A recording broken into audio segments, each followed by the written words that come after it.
থোকায় থোকায় ঝুলছে বরই, ভারে নুয়ে পড়ছে ডাল, চমৎকার দৃশ্যে শোভিত হচ্ছে বাগান। সাতক্ষীরায় প্রতি বছরই বাণিজ্যিকভাবে বাড়ছে বরই চাষ। সবচেয়ে বেশি চাষ হয় তালা ও কলারোয়া উপজেলায়। হাজার হাজার বাগানে শোভা পাচ্ছে নানা জাতের কুল বরই। বল সুন্দরী, থাই, আপেল, বাউকুল, আপেল কুল, তাইওয়ান কুল, নারকেলি ও ঢাকা 90 সহ নানা জাতের কুল।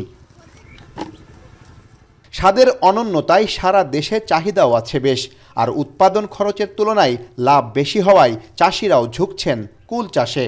4-5 রকমের কুল হয়, আপনার যেমন থাই আপেল আছে, নারকেলি আছে, বল আছে, আবার কমলা টক আছে, জটা টক আছে।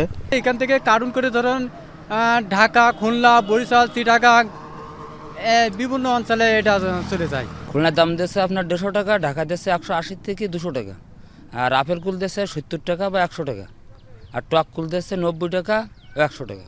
50 থেকে 60,000 টাকা খরচ হচ্ছে, আর 1.5 লাখ টাকার থেকে 2 লাখ টাকা কেনা বেচা হচ্ছে। এরই মধ্যে বাজারে উঠতে শুরু করেছে নানা জাতের বরই। নারকেলি বরই বিক্রি হচ্ছে 130 থেকে 190 টাকা কেজি দরে, আর আপেল ও বাউকুল সহ অন্যান্য কুল বরই বিক্রি হচ্ছে 80 টাকা কেজি দরে। ঢাকা, খুলনা, চিটাং, কুমিল্লা, হচ্ছে বিবাড়িয়া, সিলেট, ভৈরব সমস্ত জায়গাতে ব্যাপারী আমাদের সাতক্ষীরায় বড়ই কিনতে আসে। প্রত্যেক দিন 100 মন, 120 মন, 95 মন এখন বর্তমানে মাল আসতেছে। এবছর 3.5 ভাগের মতো চাষ করেছি।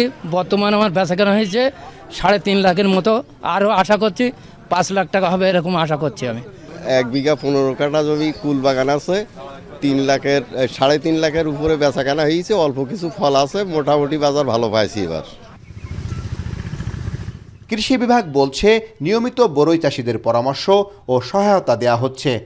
কৃষকগণ এই কুলের আবাদ করে নিজেদের যেমন আর্থসামাজিক অবস্থার উন্নয়ন ঘটাচ্ছে, সেই সাথে যারা মৌ চাষ করে তারা এই কুলের মধ্যে মৌ চাষ করেও লাভবান হচ্ছে। জেলায় এবছর 150 কোটি টাকার বেশি বরই উৎপাদনের আশা করছে কৃষি বিভাগ। আহসান রাজীব, এখন সাতক্ষীরা।